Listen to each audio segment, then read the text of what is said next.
Patiesībā Ivars šobrīd uz mani tā skatās, un man ir tāda pilnīgi sajūta, ka tūlīt tu mani intervēs, nevis es tevi.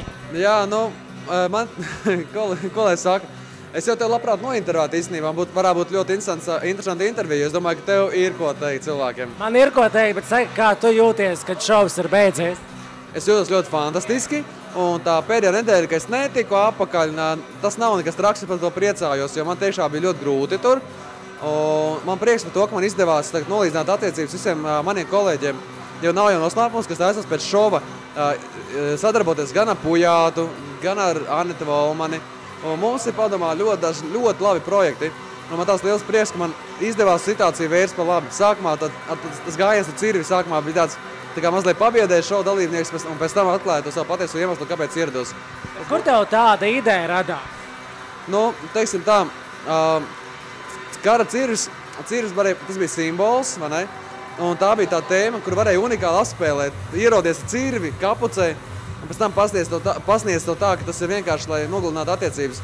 Un tiešām es jūtu to, ka pēc tam, tā kā mēs sākām te vakar laikā iestiprināties, tur foršas justies, jaunieši nāca manī klāt, un mēs tur paspēlējām, paģemojam. Tas, kas nenotika visu 4 mēnešu laikā šovā, viņa manim izvairījās, distancējās no manīm. Mēs bijām tā kā vairāk tā kā naidnieki pat savstarpējo, ne? Un tā es jūtu to, ka tā barjera bija zudus, un visi nāca klāt, un visi draudzīgi. Mēs tiešām ļoti forši ballīti novadījām, bija ļoti patīkami. Man liels prieks par to, ka man izdevās arī pēdējā nedēļā parādīt sevi nevis kā pēdējo idiotu, bet kā arī labu mūziķi. Protams, man ir tie gājieni, viņi nekad nepazudīs, un es domāju, ka mani vēl daudz dzirdēs. Bet es varu parādīt to, kas varbūt ļoti sakarīgs arī.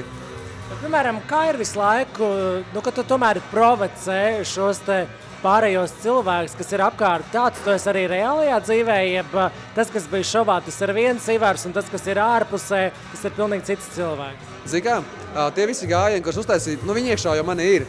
Es esmu skolā, ka iekšā, tas pirmais ir, es nobļaujos, un visas stundas, kurās piedalījies, vienmēr pārādšās panidot. Sākumā skolotāji bija ļoti dusmīgi, kad es tāds sēžu, beigās pieņēma man, un es esmu tāds arī dzīvē. Bet, protams, ka šovā es sapratu, ka tā ir televīzija, un ir jātaisa šovs, un tur es pārspīlēju ar ļoti daudz ko arī, teiksim tā. Bet es arī dzīvē esmu dažkārt tāds traks. Es vienkārši, man nepatīk būt tādā pelēkā masā, man patīk, ka es varu sev parādīt kā individualitāti, kā personība ar jebko, gan ar mūziku, gan ar visādiem humoriskiem izgājieniem, ar jociņiem un tā tālāk. Ko tu, piemēram, vai tu būtu gatavs vēl kādā šovā piedalīties, un ja jā, tad kādā? Pavisam noteikti varētu aizbraukt uz Ameriku, iestāties tur fabrikā, vienkārši Latvijas mērogā izārdīties, bet Amerikā vienkārši viss izgāstos šovu, vienkārši izārdīties. Pavisam noteikti, ka ja būs šovu otrā daļa un būs, un ja mani aicinās, pavisam noteikti tiešu, jo es sapratu to, ka tā ir tāda dzīves izdevība, ka jā, tur iekšā ir neērts, macīgi un tā tālāk, bet tā ir lielākā dzīves izdevība, kur nevar laist garām. Ja man piedāvās iet otrai šovā, es pavisam noteikti iešu. Man ir tagad darbiņš vispārējais, it kā pēc to visu var nolikt malā un iet un strādāt ar sevi un parādīt kā vēl labāk mūziķi visai Latvijai. Jo liela daļa Latvijas vēl nav redzējusi mani. Ir viena daļa, kas skatās ļoti liela daļa, bet es zinu, ka šis šovs ar laiku paņems aizvien lielāku un plašāku auditoriju. Tātad es uzskatu, ka par manīm ir jāuzzina vēl daudz vairāk cilvēkiem, kā līdz šim maniem uzzinājuši. Kāpēc Liena Brikovska tevi tik ļoti nemīl?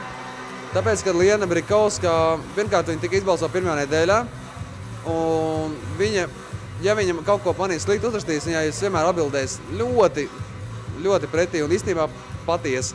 Tas ir pēdējā intervija nosauc par padauzu. Vai tu esi lasījis viņas seksa slēju? Jāatzīst, ka esmu lasījis, un ka sāku lasīt, pie sevi nodomāju, viņa stulbeni. Bet, ka izlasīja, bija interesanti, nopietni. Viņa tā labi to iejā, to kumeliņu, varbūt nebija tik interesanti, kā tā otrā. Tiešām, viņai tas padodās, bet man tāds jautājums, cik viņa ilgi rakstīs.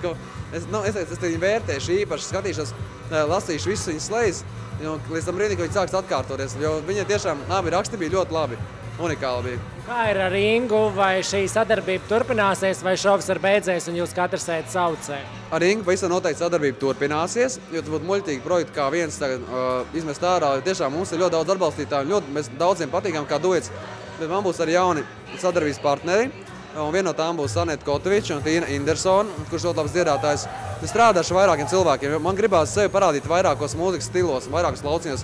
Šovā es, diemžēl, to nevarēju parādīt, jo mēs bijām grupā 2 dalībnieki, es būtībā neesmu dziedātājs. Un Inga savu vokālu nevarēja izpildīt visu to, ko es varu radīt. Viņa perfekti iznesa balādes, perfekti, bet viņa nevar roka mūziku iznest. Tas, ko es gribētu. Piemēram, tāpat Aneta Kotoviča par tevi Twitterī, ka tu biji šovā, nevienmēr tādas ļoti labas lietas rakstīja.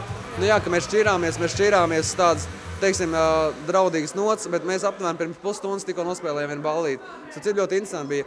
Man bija jāspēlē ballīte hotelī vienā, es aizmirsu, kā viņu sauc. Hotelis. Nu, viņš pie stacijas, liela viesnīca milzīga.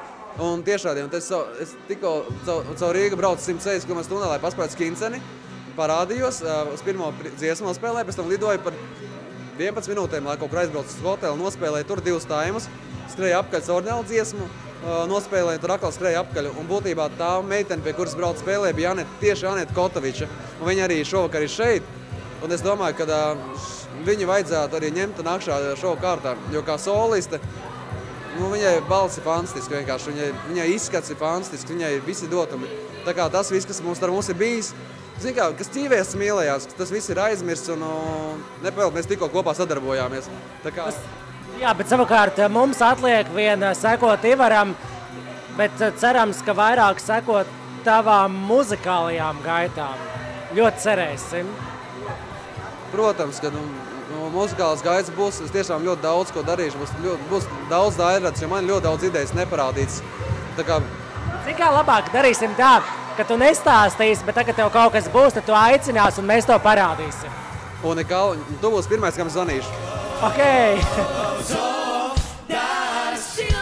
So